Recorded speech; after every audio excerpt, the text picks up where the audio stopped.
So with an aquarium, it is 50% nutrition and 50% water quality.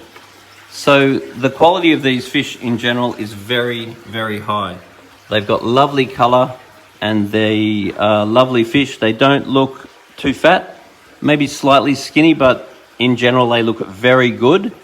The food that these fish have been getting fed is predominantly Danichi, and Danichi is a slow cooked, holistic, pressure cooked, non-processed. It's about the highest quality food you can buy. So I'm very, very happy with the quality of the food, because food is half of fish keeping. As far as the water quality is concerned, there isn't really any ammonia. There's a tiny bit, but not really any nitrite. There's not really any nitrate. The pH is nice and alkaline, so that's good. The KH is slightly low, it's sort of 4. I'd really rather that be higher, but I'm definitely not too stressed about that. The only comment I am going to say is that GH is 0. So I'd be wanting to add some cichlid salts, some general hardening salts to the water. And what that will do is help with the fish's immune system and help their body slime. There's various other benefits. So I would definitely want to add some of that to the water in this particular aquarium. Now, the other thing that's super important for fish is water flow. It would appear the water flow in this aquarium is looking really quite good, and it's very important that there's plenty of surface agitation and plenty of oxygen in the aquarium. Now, the aquarium has been dropping down due to a leaking filter, which we're going to look at, but while the outlet is shooting like that, I'm very, very happy. But if the water was to be right up and the surface is not agitating, then I may express some concerns for the amount of oxygen. Otherwise, you really want to get the aeration going and get some extra bubbles in the tank. But what I see right now looks totally fine. But filtration and oxygen are not the same thing, because the filters, especially this, which has a large pool filter in it, is going to suck oxygen out of the water while the good bacteria breaks the waste from the fish down. So the filter actually is going to often put the water into oxygen deficit. So we need to make sure we have good water flow to actually put oxygen in the tank, and we need to make sure the lids are not sealed, which these are clearly not. So all in all, the quality of these fish are really quite high, but we're going to go look at the filter and are concerned about the clarity. Now, redundancy is definitely something you want to look at, especially with a big, beautiful aquarium like this one. And so this one's got an air stone which has just been switched on. And it's really important you never rely on any one thing to run your fish, because things can go wrong.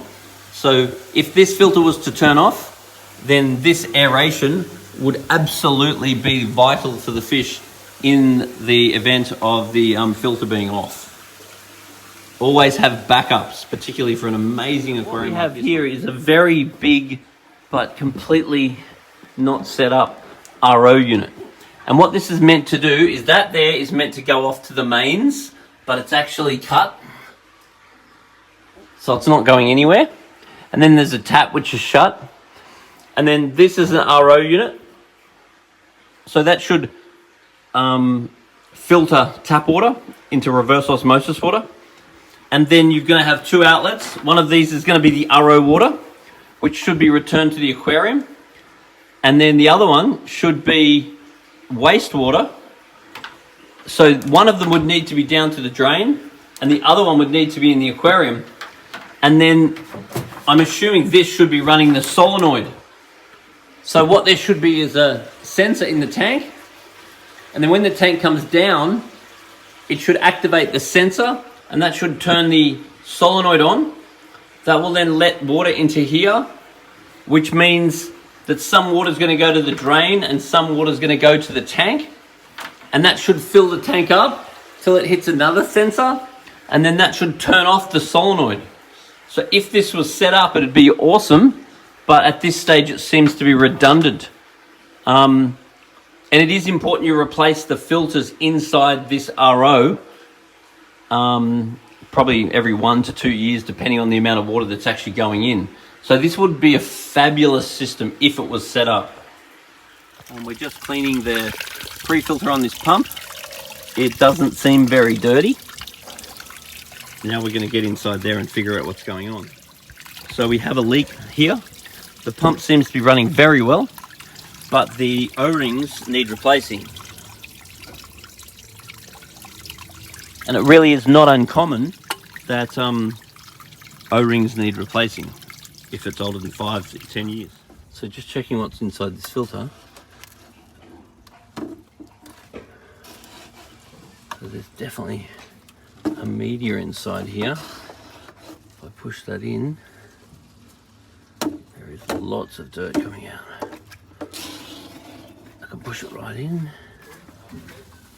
Oh, there, I got it. Biomedia in there. Watch this. Like that. Oh, this. Look at that.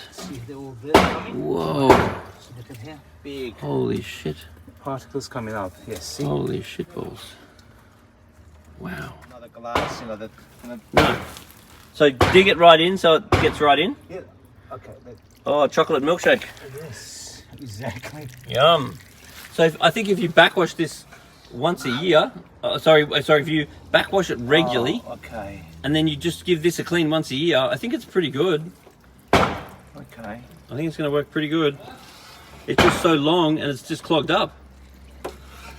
So we're thinking that this air pump here blows air into the filter, and that would agitate those clay balls. Okay. And that would also explain why lately when he turns the air pump on, because the clay balls are so dirty, that he made his tank go cloudy. Woo, look at this, whee! Oh, this is awesome. Okay, turn it off. This is great. So now that we have the filter all agitated and we have all the waste agitated in the filter, because we've got the clay balls in the filter, that sediment had to get pumped into the tank. I'm actually surprised how clear the water's running already. So just gonna have to keep doing gravel cleans until all of that waste comes out. And then as long as the filter is backwashed at least once a month, and I'd probably be doing it once a week for now, and I'd be gravel cleaning once a week for now, and I would also just consider keeping an eye on the water tests and adding some GH salts. Now, because the GH of this water is very low, raising the GH would be one of the best things you can do to help the fish's immune system and promote their body slime. Checking GH and KH on a semi-regular basis is very important, particularly to maximize the health of African cichlids. Anytime that you do something big with your aquarium, you need to be looking out for white spot. And white spot is a parasite that the fish get when they're stressed, and it makes the fish flick and scratch and get little spots on them, and often breathe heavily and often swim erratically. If you see that, you need to dose the tank ASAP so your fish don't get sick or don't continue or die.